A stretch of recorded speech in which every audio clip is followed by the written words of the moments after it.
ఈ నా కొడుకులకి చావుని పరిచయం చేయాలి. కట్లు ఇప్పటి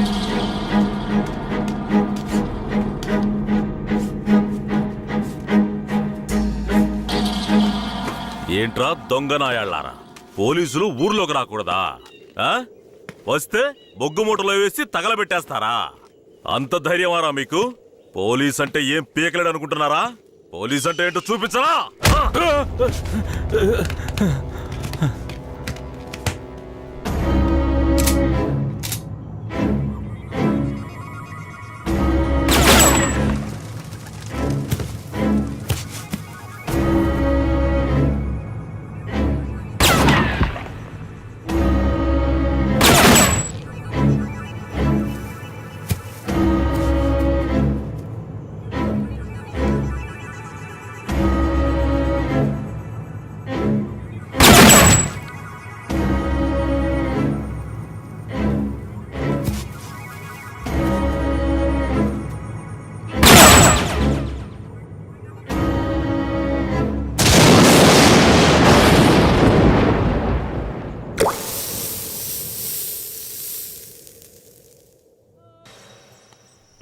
ఏంటా ఇది? మార్చిని కూడా క్లీన్ గా పెట్టుకోవడం తెలీదా? మేమేం చేయగలం సార్? శవమిలా సంవత్సరాల తరబడి ఉంటే పురుగులు పట్టి వాసనే వస్తుంది. సార్, అన్ని వెల్ఫేర్ సొసైటీలకి ఇన్ఫర్మేషన్ ఇచ్చాం, వాళ్ళు ఇంకా రాలేదు. సార్, అనాథ శవాల్ని దహనం చేయడానికి ఎన్ని ఫార్మాలిటీస్ ఉన్నాయో మీకే తెలుసు కదా. గవర్నమెంట్ వాళ్ళకి తెలియజేసి పర్మిషన్ తీసుకునేలోగా తల ప్రాణం తోకొస్తుంది సార్. ఇప్పుడు ఏం చేద్దాం అంటావు? హాస్పిటల్స్ లేక అనాథ శవాలు చేరకుండా చూసుకోవాలి సార్. సార్, 3వ నెంబర్ వార్డులో ఉన్న అనాథ పేషెంట్ సీరియస్గా ఉన్నాడు సార్.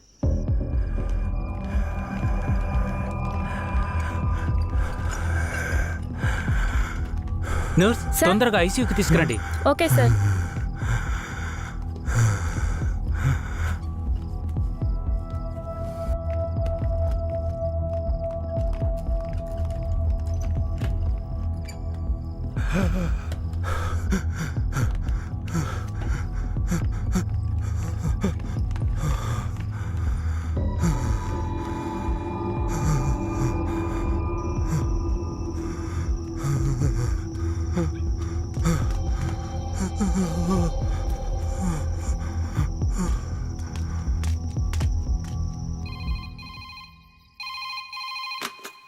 హలో సార్, పాత చర్చి పక్కన ఒక శవం ఉంది, వచ్చి చూడండి సార్.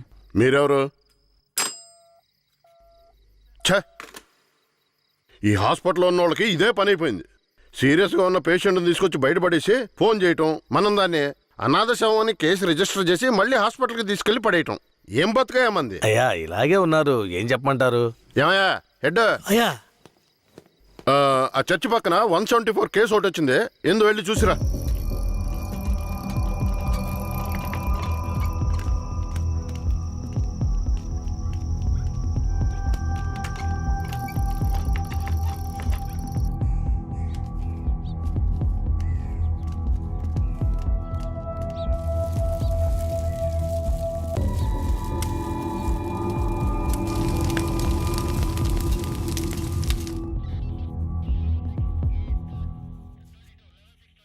ఏమయ్యా హెడ్, ఎప్పుడు వచ్చే 174 అనాథ కేసేనా?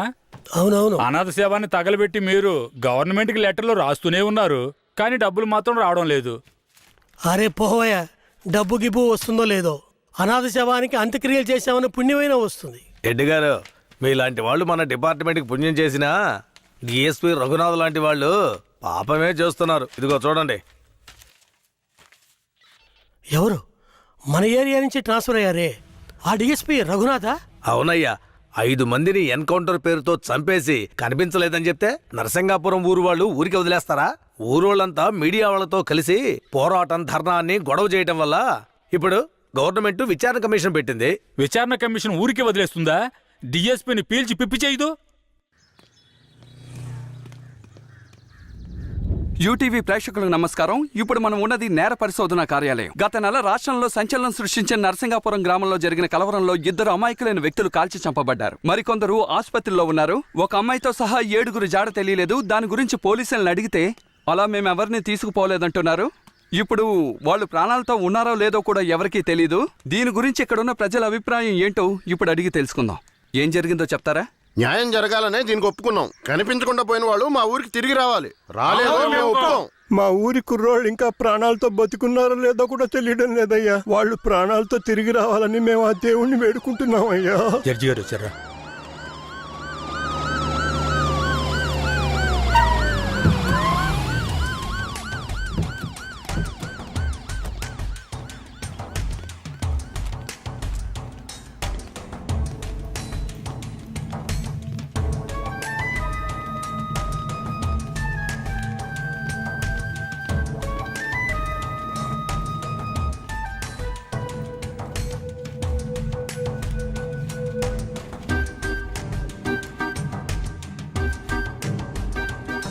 గొడవలు జరిగిన ఊరికి రేపు మనం వెళ్ళాలి. బాధితులైన ప్రజల్ని కలవాలి. సార్, ఆ ఊర్లో ఉన్న వాళ్ళందరూ చాలా మూర్ఖులు సార్. వాళ్ళందరూ చాలా కోపంగా ఉన్నారు. ఇప్పుడు వద్దు సార్. ఇప్పుడొద్దేంటి? ఖచ్చితంగా వెళ్ళాలి. సార్, నర్సింగపురం ఆంధ్రాకి తమిళనాడుకి బార్డర్లో ఉంది సార్. ఈ ఊర్లో జనాభా మొత్తం 592 మంది సార్. ఈ గ్రామాన్ని బ్లాక్ మార్క్ గ్రామంగా ప్రభుత్వం ముద్ర వేసింది సార్. యాక్చువల్గా ఈ ఊరు ఎలా ఉంటుందంటే కర్రతుమ్మ చెట్ల మధ్య ఊరును దాచినట్టు ఉంటుంది సార్. ఈ ఊరు చుట్టూ సుమారు 20-25 కిలోమీటర్ల వరకు కర్రతుమ్మ చెట్లే సార్.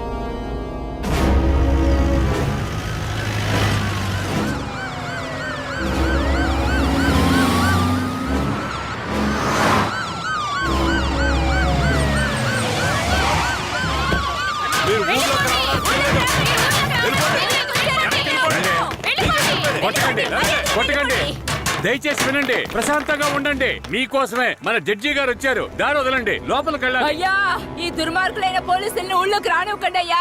నా కొడుకుని మనవల్ని లాక్కుని పోయారు. ఇంతవరకు ప్యానల్తో ఉన్నారా లేదో తెలీదయ్యా. మీరే న్యాయం చేయండి అయ్యా. మీరు భయపడక్కర్లేదు. అందరూ కాస్త ప్రశాంతంగా ఉండండి. మీకు ఎలాంటి భయం అక్కర్లేదు. సాధ్యమైనంత త్వరగా విచారణ జరిపి వాళ్ళ ఆచూకీ కనిపెడతాం. నాన్నెక్కడని అడిగి నా బిడ్డకి ఏమని సమాధానం చెప్పమంటారయ్యా? మీరు మా మేలు కోరేవారైతే మా అందరికి ఒక పరిష్కారం చూపించి మీరు లోపలికి వెళ్ళాలయ్యా. లేదంటే ఆగమ్మా. అమ్మా, కాస్త ఓపిక పట్టమ్మా. ఊర్లోకి రాకూడదు, అంతే కదా? అవునా?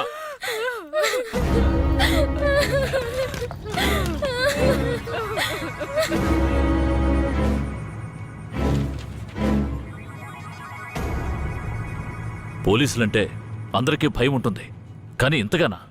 ఊరంతా భగభగ మండుతోంది. అంత దారుణం ఏం చేశారు? ఎంతమందిని చంపారు? అది కాదయ్యా, గొడవ జరిగినప్పుడు ఆ ఊరు వాళ్లే పోలీసుల మీద నాటు తుపాకీలతో కాల్చారు. తర్వాత వాళ్ళని భయపడడానికి పోలీసులు మోకాళ్ళ కింద కాల్చినప్పుడు గురితప్పి 2-3 చచ్చిపోయారయ్యా. కనిపించకుండా పోయిన 7 ఏమయ్యారు? వాళ్ళు కర్రతుమ్మ చెట్ల పక్కనో లేక తమిళనాడు బార్డర్లోనో దాక్కుని ఉంటారు. దాక్కుని ఉంటారా? అందుకే ఊరంతా అలా గగ్గోలు పెడుతోందా? ఎందుకయ్యా అబద్ధాలు చెప్తారో? ఆ ఊరు గురించి అన్ని విషయాలు నాకు తెలియాలి.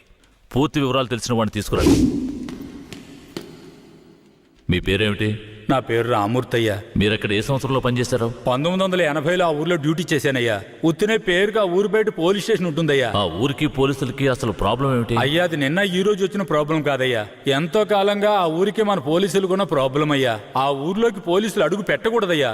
ఒకవేళ వెళ్తే ప్రాణాలతో తిరిగి రాలేరు. దొంగతనమే ఆ ఊరాళ్ళకు కులవృత్తి అయ్యా. హత్యలు, దొంగతనాలు, దోపిడీలంటూ వాళ్ళు చేయని వృత్తే లేదయ్యా.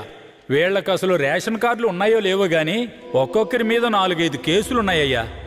వీళ్లను చూసి ఎదుటి వాళ్ళు భయపడాలే తప్ప వీళ్ళు ఎవరికీ భయపడరయ్యా. వాళ్ళకంత ధైర్యం రావడానికి ఎవరు కారణం? అందుకిద్దరే కారణం అయ్యా. ఒకడు కేశవరాయుడు, ఇంకొకడు వీరయ్య. ఎవరు వాళ్ళు? వీడు కేశవరాయుడు, వీడు వీరయ్య. అయ్యా, వీళ్ళిద్దరికీ దొంగతనమే ప్రధాన వృత్తి అయినా కేశవరాయుడికి బొగ్గుమూట్లు అమ్ముకోవడమే ముఖ్యమైన వృత్తియ్యా. ఊళ్ళో ఏదైనా పెళ్ళంటే వాళ్ళిద్దరూ పెళ్లివారి మీద దాడికి బయలుదేరతారయ్యా. 1980లో తమిళనాడుకి వెళ్ళాలి అంటే నరసింగాపురం పక్కనున్న మెయిన్ రోడ్డు మీదుగా వెళ్ళాలి. 10-12 బళ్ళు కలిసి ఒక్కటిగా వెళ్తేనే ఊరు క్రాస్ చేయగలరు. అలా కాకుండా ఎవరైనా సెపరేట్గా వెళ్తే అంతే.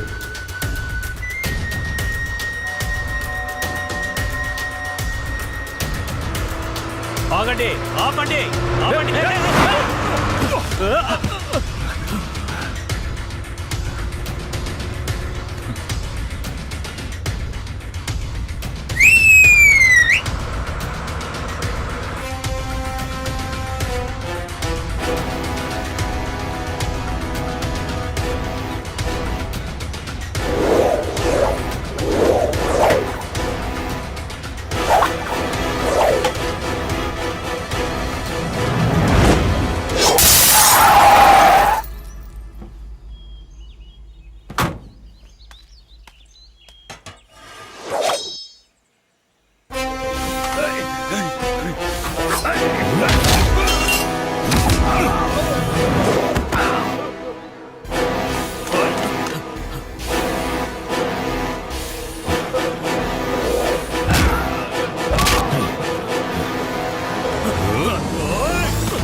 అయ్యో వదిలేయండి అయ్యా, మంత్రి గారింట్లో పెళ్లి, అందుకే ఆకుండా వచ్చేసావయ్యా.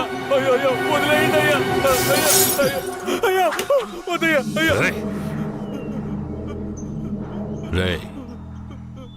మేము ఆకలి కోసం దొంగిలిస్తున్నాం.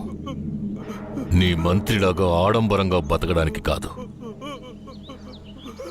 ఊరు సొమ్ము దోచుకునే వాడి కోసం అడ్డమైన పనులు చేసి అల్పాయుష్లో పోకు. నిన్ను నమ్మి నీ కుటుంబం ఉంది. మా ఊర్లను పెళ్ళేరా.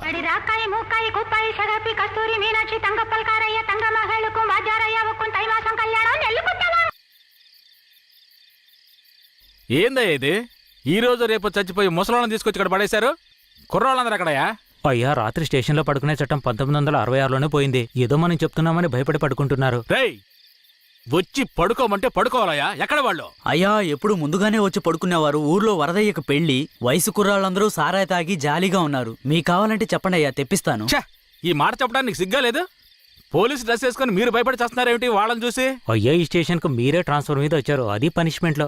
ఆ ఊళ్ళోకి పోలీసు వాళ్ళు పోవడం కుదరదు, వట్టి మోసగాళ్ళు. ఏయ్, మోసగాళ్ళకే మోసగాడినయ్యా నేను. బండి దేవయ్యా.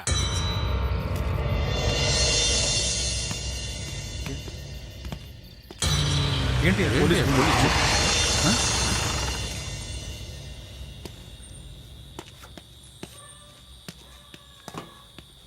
రేయ్, వరద ఇల్లీదేనా?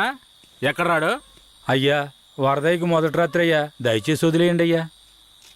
రేయ్, మీకు అసలు రాత్రే లేదు, అందులో మొదటి రాత్రి ఒకట. రేయ్, పండ్రా, తోలు తీస్తాను. రావయ్యా. ఎవరండి?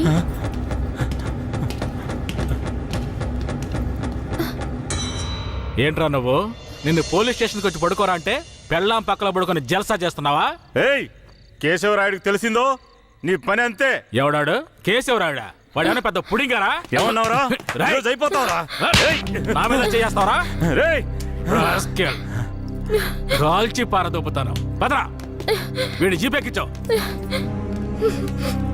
పోరా. రేయ్, వదలరా. జీపెక్కు. వదలు. పోరా. ఏయ్, వదలరా. ఎక్కు. ఏయ్, ఎక్కురా. ఏయ్, రేయ్, వదలరా. చేతులు పెట్టరా. వదలు.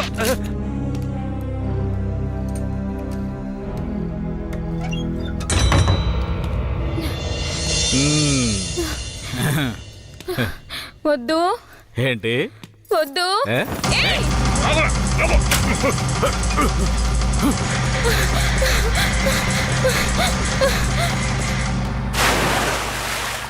అయ్యయ్యో, వరదయ్య పెళ్ళం బావిలో పడిపోయింది. అయ్యయ్యో, వరదయ్య పెళ్ళం బావిలో పడిపోయింది. అందరు రండి, వరదయ్య పెళ్ళం బావిలో పడిపోయిందయ్యా.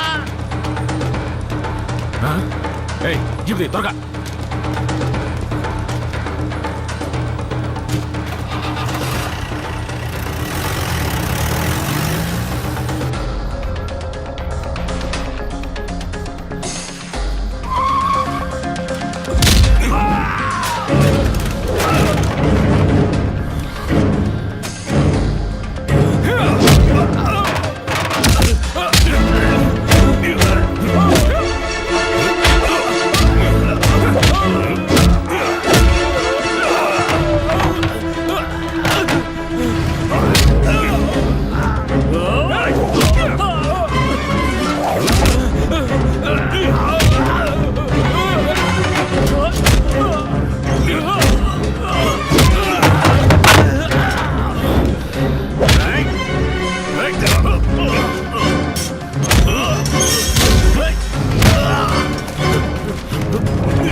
ఆ